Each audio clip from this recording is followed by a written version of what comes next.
Eu quero entrar em questões ali dos Estados Unidos, que eu queria que você falasse pra gente sobre a situação do Texas, né? Tá.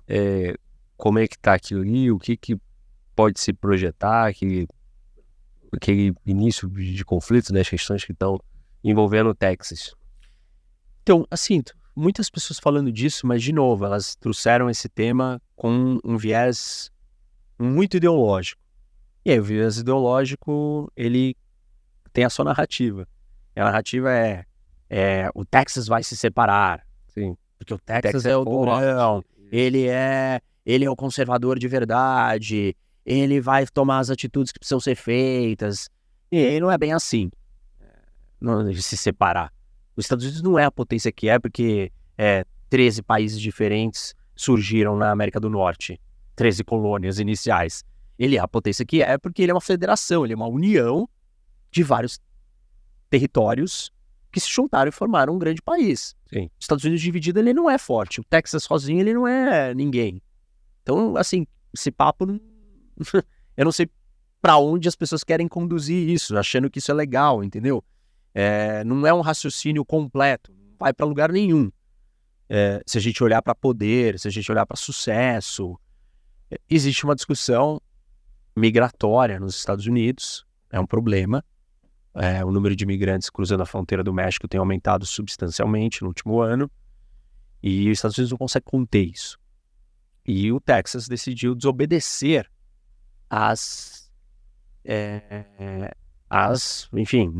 leis federais e as decisões, inclusive, da Suprema Corte dos Estados Unidos. A Suprema Corte decidiu que o Texas não pode colocar as barreiras que ele tem colocado na fronteira do seu estado, que não é o seu estado, que é a fronteira dos Estados Unidos com o México. E aí ele não está acatando, né? Não está implementando a decisão da Suprema Corte. E aí, óbvio que se cria uma tensão. Qual vai ser a resposta do governo federal americano? Só que essa discussão ela não é sobre a resposta do governo federal, ela é uma discussão ou está sendo colocada por quem está falando disso, qual vai ser a resposta do Biden? Isso. Tipo, o Biden, não os Estados Unidos. O Biden, ele não é o Biden. Ele é o governo federal americano, ele é os Estados Unidos, ele é a federação. A federação americana vai brigar com o Estado, vai usar a força para obrigar esse Estado a seguir as regras? Não acho que vai. E eu nem acho que o Texas vai peitar isso. Porque o Texas vai ficar usando da retórica, frases de efeito e tal, e vai ficar falando que ele vai fazer uma coisa, mas ele, assim, vai ter um limite do que ele pode fazer em relação aos imigrantes.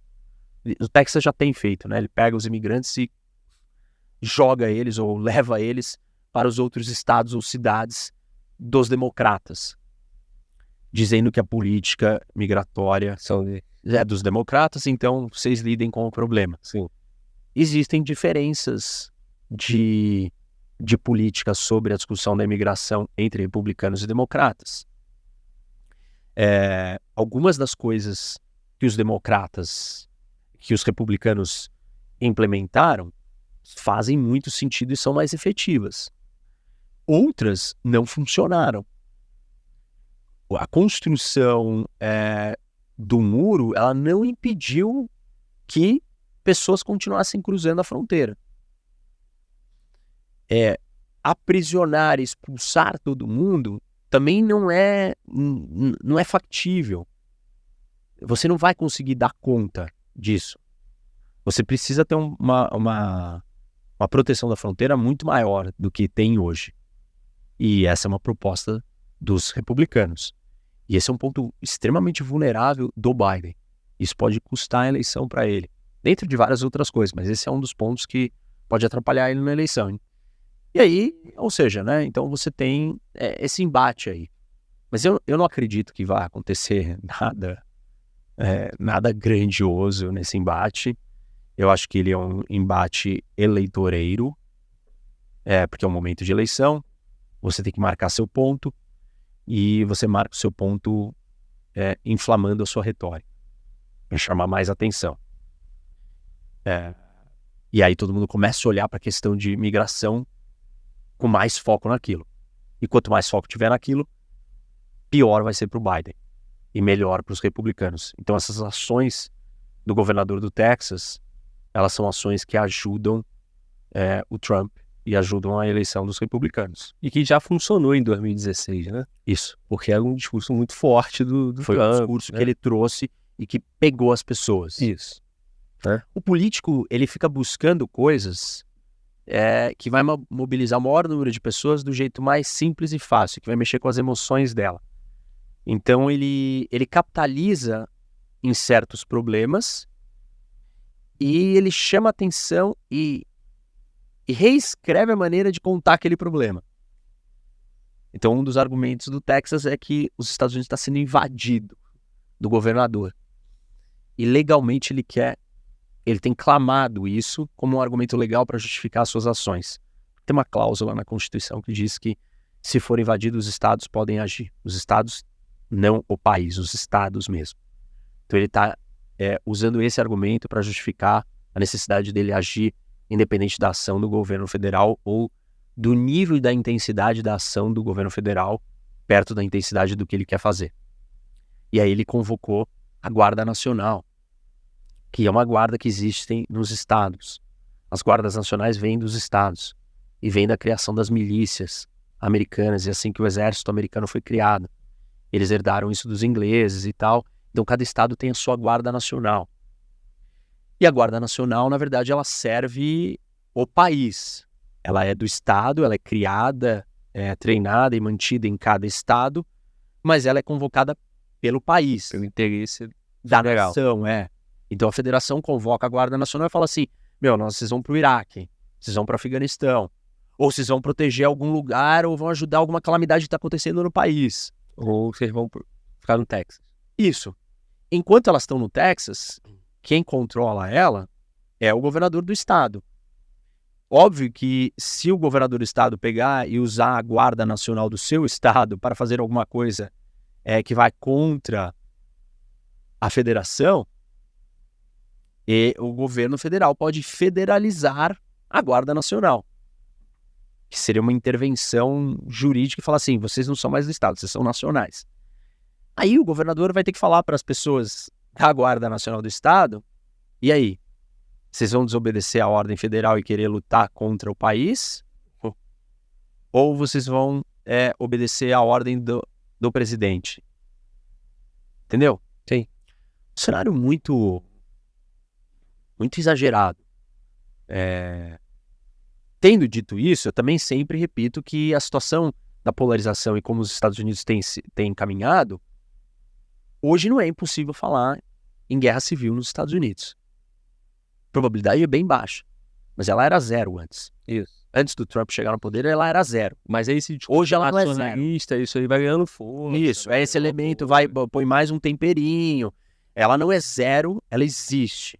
Ela é baixa, mas ela existe. Antes ela não existia. Sim. Antes do Trump chegar, ela não existia. Ninguém cogitava uma guerra civil.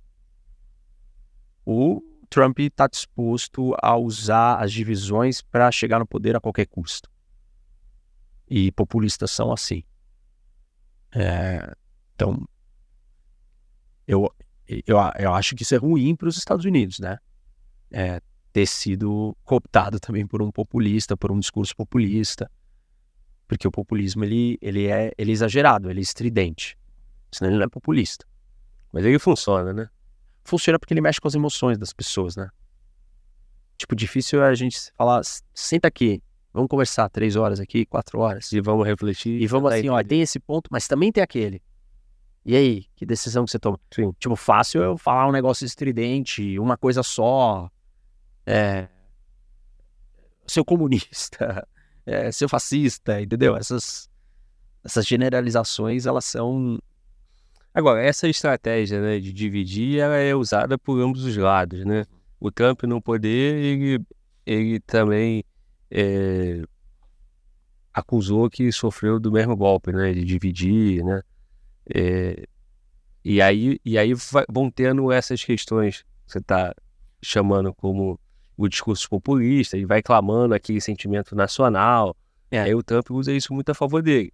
Na Argentina, o Milei fez a mesma coisa, né? Eu acho que assim, quem começou com essa história de dividir foi a extrema esquerda. ela trouxe esse conceito com a política identitária. Sim. Criando microidentidades e dividindo a sociedade em pequenos grupos menores. Então você tem todos os tipos de minorias que são a parte da identidade nacional, que são grupos marginalizados e tal, e batendo muito nessa tecla. Isso não quer dizer que não existam grupos marginalizados, minorias deixadas de lado, mas você só falar disso, você está criando uma nova divisão. Uma divisão menor, entendeu? E a esquerda começou fazendo isso. E a direita não tinha uma resposta para isso. Ela não conseguia rebater.